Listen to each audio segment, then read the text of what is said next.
All right, it's practice time. So let's just do some more problems. So let's say we have a population that's not normally distributed. It's going to be a little bit different than in the last video. So in this example, we have some restaurant bills at some restaurant, and we're assuming that their population mean is about $32.40 for the average bill at this restaurant, and a population standard deviation of $8.16. Okay.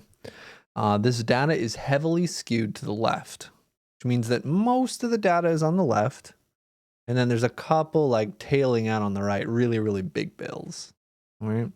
Remember that left skew kind of gonna look something like that. Sorry, skewed to the left. I was thinking about it opposite. Ooh. All right, skew to the left. It's like that. So most of the bills are a good size, but then there's a couple that kind of string out that are really, really small. Every once in a while, some people will buy very little. Apparently, what's going on here.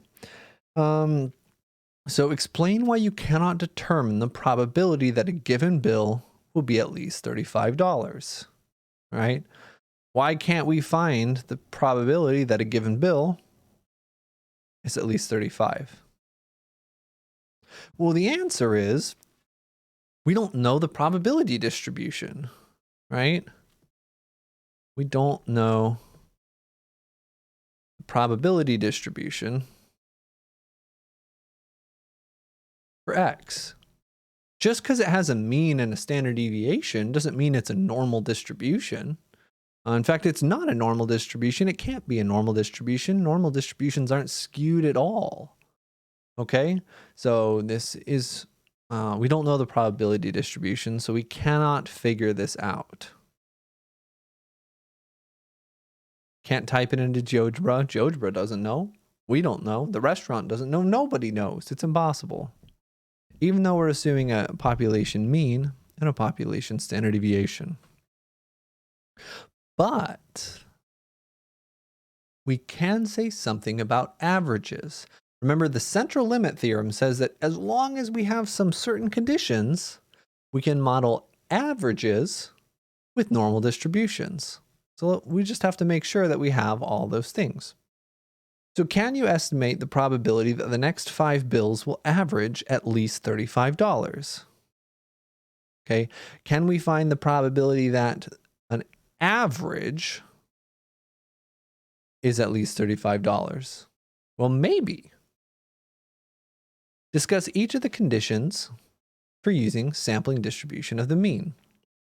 All right, the conditions were independence, randomization, and sample size. And remember that as long as the parent distribution, as long as the population is normally distributed, we don't have to worry about sample size. But the data is heavily skewed to the left. The more it's skewed, the bigger the sample size requirement we have. And n equals 5? That's what this one's asking us about. N equals 5 is not big enough. We cannot use the central limit theorem here. Central limit theorem, oftentimes abbreviated CLT, central limit theorem. So we can't figure this out. Our answer is no. We could look at the other ones too. First off, the next 5 bills, are those independent of each other? Well, not entirely. We could make the independence assumption. Depends on how like hair splitting you want to go. Randomization, sure, they're random enough. But yeah, the real big one that fails here is our sample size. The next question is, well, what if we take the average of the next 50 bills, right? What if n gets bigger? And then again, you could split hairs again about independence and randomization here. But we can say it's close enough for the purposes of this exercise. If we take the average of the next 50 bills, would all the conditions be met? and say, yeah, mostly. Okay. Because again, next 50 bills, it depends on how big the restaurant is. But another one of the problems with next 5 bills, right, is that the next 5 bills are all going to be done around the same time of the day. And so there is some correlation right there. There's some dependence right there. But next 50 bills, as long as the restaurant's not too big, right, then that'll be a lot more spread out. And so they're essentially independent in that case. So we'll just say yes. For this one, for the reasons that I vocally said, you can provide those vocal answers to give more details in your notes, but I don't want to spend too much time on this because we've already been spending so much time on the other videos. And I don't want to bog you with too much information. So define the model with its parameters, draw and label it. Okay, so let's see, let X bar be the mean of the mean cost of the next 50 bills at this restaurant.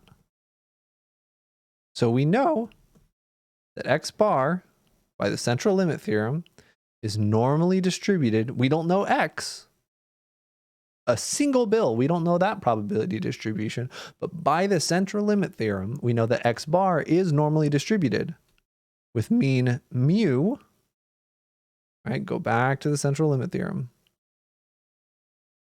So here's when you can use it, central limit theorem, and here's what its mean and standard deviation are going to be.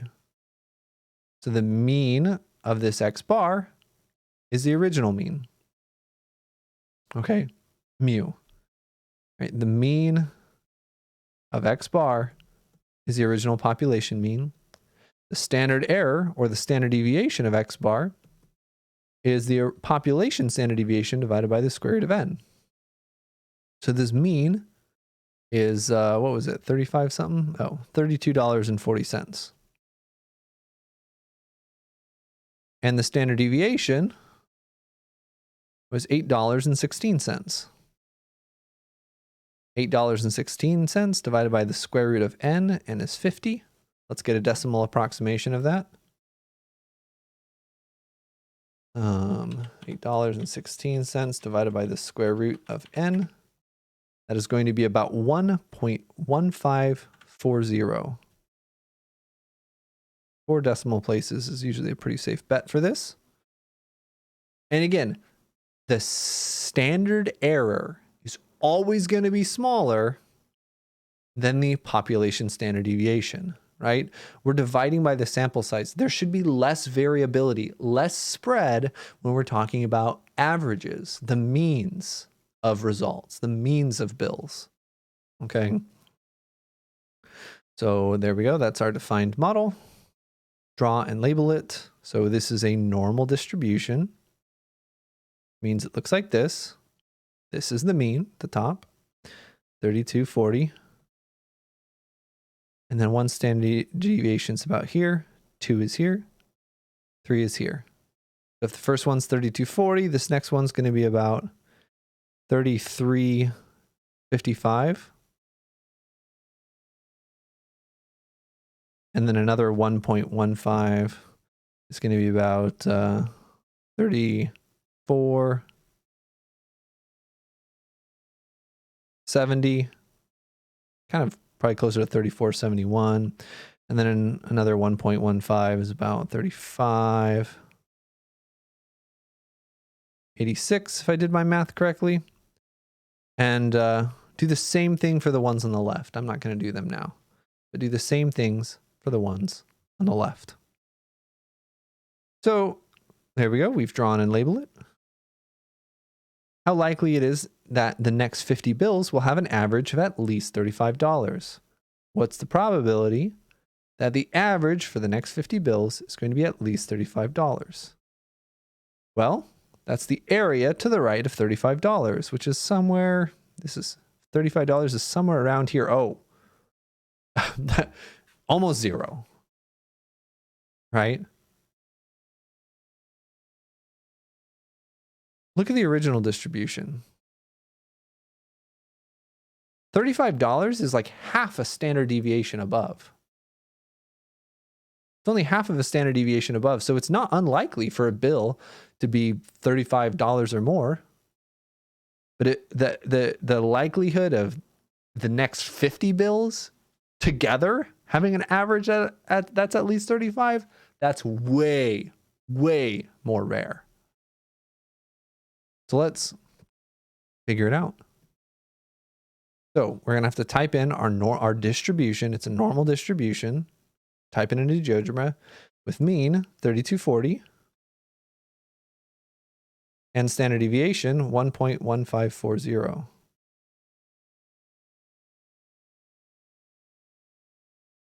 The probability that this average is above $35, whew, that is small, 1.21%.